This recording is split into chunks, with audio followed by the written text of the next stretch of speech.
Morning, everyone. We are Team 1030. Our team includes Phuong Nguyen from Pomona College, Pham from Ho Chi Minh City University of Education, and Duong from Grinnell College. Our coach is Danh from Nanyang Technological University. We chose problem B AI robots, and our goal is to model how AI systems evolve when they repeatedly learn from their own outputs. Here's our roadmap for today. We'll begin by restating the problem statement, assumptions, and key questions we want to answer. Then we arrive at the mathematical framework, followed by two case studies, which are a single self-learning model and a network of interacting models. Finally, we'll discuss our key insights, limitations, and directions for future work. To start, we will give some context on what model collapse is and how it occurs. Modern AI systems are trained on huge datasets that increasingly include outputs from previous generations of AI. Over time, this recursive training causes errors to accumulate, leading to slow decay of quality, and this phenomenon is called model collapse. Our aim is to model an ecosystem where AI models interact and share synthetic data. Human-generated content remains available but limited, and algorithmic improvements occur but eventually saturate. So, to describe this system formally, we make several assumptions to simplify our model due to the time constraints.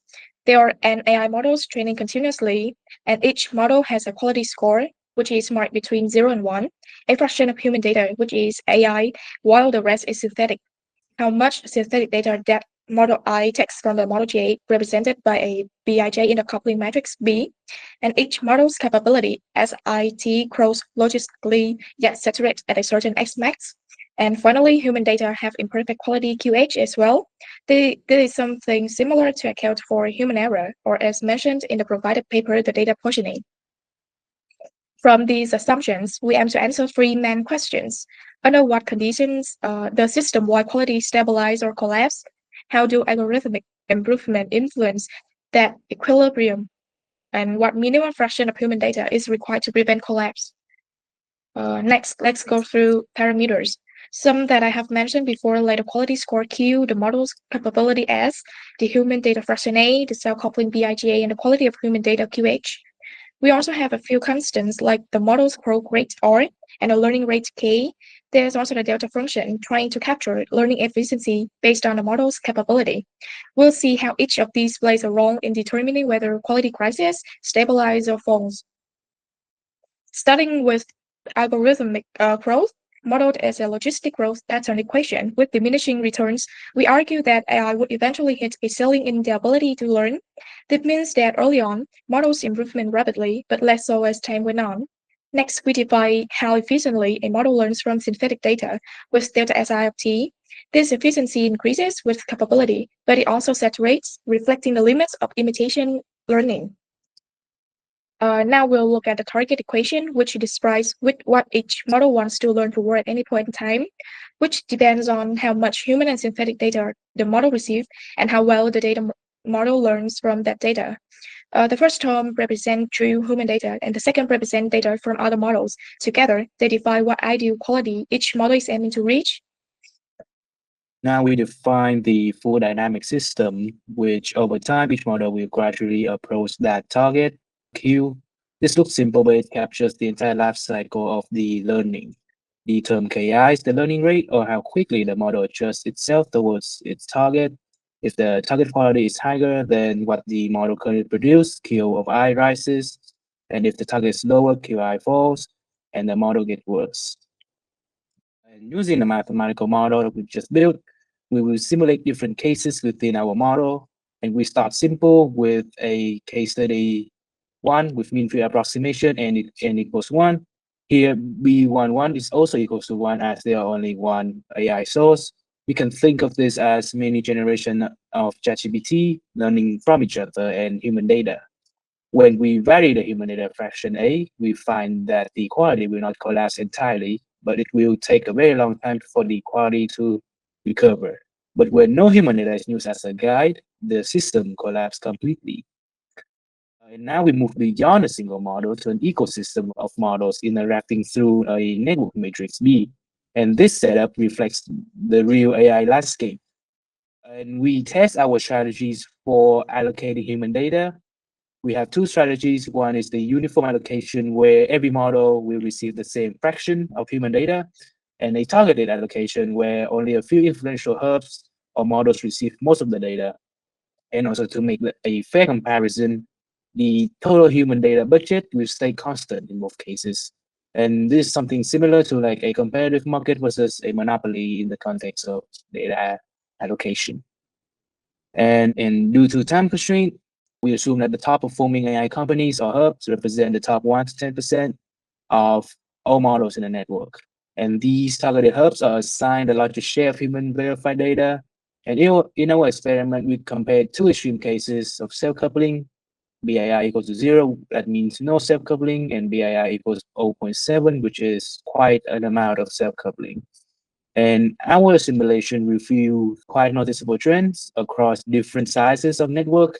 In a small ecosystem with say like 10 AI models, the targeted human data is only effective when models don't rely on their own output, allowing improvement to spread across the network. And when self-coupling becomes stronger, this starts to fade and the advantage of targeting disappears, causing targeted performance to fall back quite close to the uniform allocation. In a bigger network, say 100 models, the information diffusion weakens and targeting still helps, but the gains polarize, meaning uniform models remain low quality while hubs excel. When self-coupling becomes strong, those hub gains remains localized and fail to diffuse, so the targeted allocation loses much of its system level advantage. And in say like a really massive ecosystem with 1,000 models, the target allocation cannot thrive at all. Even with low self-coupling, the improvement remain concentrated in only a few hubs and does not spread. Under strong self-coupling, the system stops exchanging information entirely and the targeted strategy collapses, while the uniform strategy remains stable over time. So next for our discussion for our model. So our model provides insight into how multiple AI systems interact when trained on mixtures of human and AI-generated content. The results allowed us to address all of the guiding questions from our problem statement. So first, questions, will the model quality decline? So our simulations suggest that a collapse is not inevitable. The rate of decline or stabilization depends on the fractions of human-generated data included in training.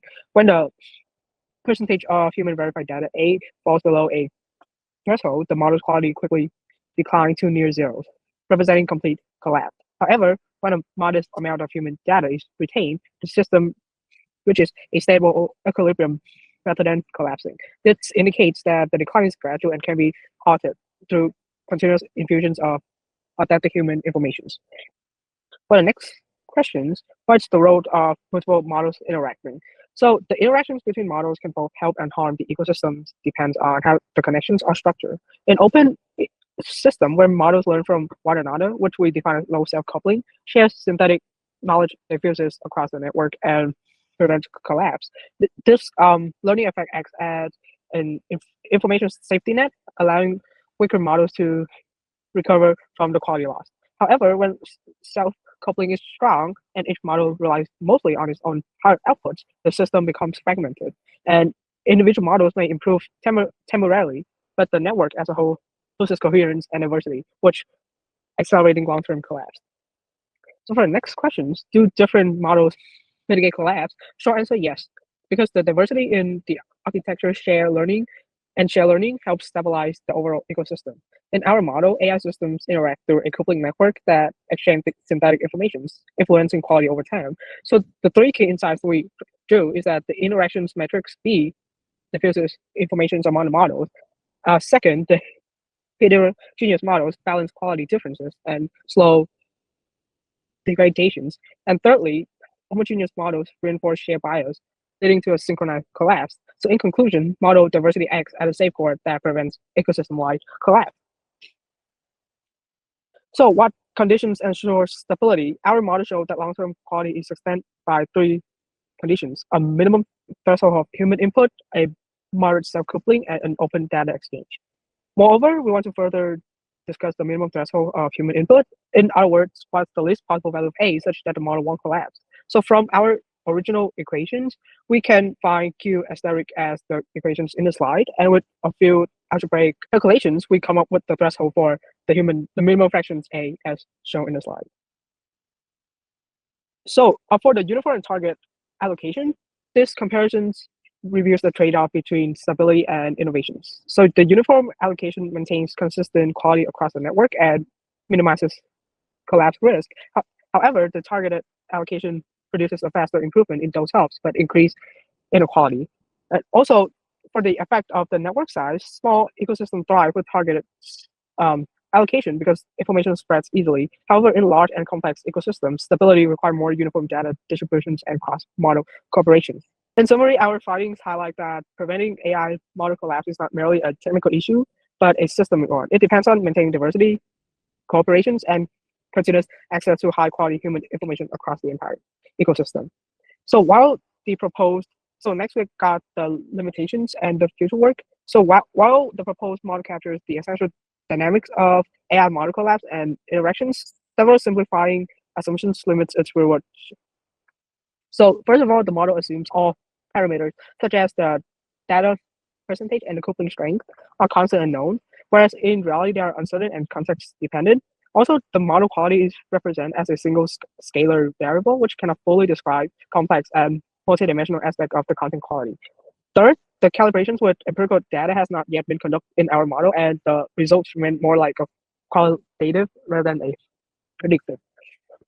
So lastly, for the future works that we suggest, first of all, we suggest that we should encourage some stochastic elements to represent random noise, unpredictable data, contaminations, or irregular human patterns in the real world. Also, we suggest that allow the interaction matrix B to vary with Pham to represent the evolving relationship among the models, and also implement a adaptive coupling mechanisms. And finally, we want to perform a empirical calibrations and validation using real data from AI benchmark to test the accuracies of the model. So these extensions would enhance both the realistic and strength of the model. So that's it for our presentations for the competitions. Thank you for the competitions organizer for providing the opportunity to explore this important topic on sustainability of generative AI ecosystem.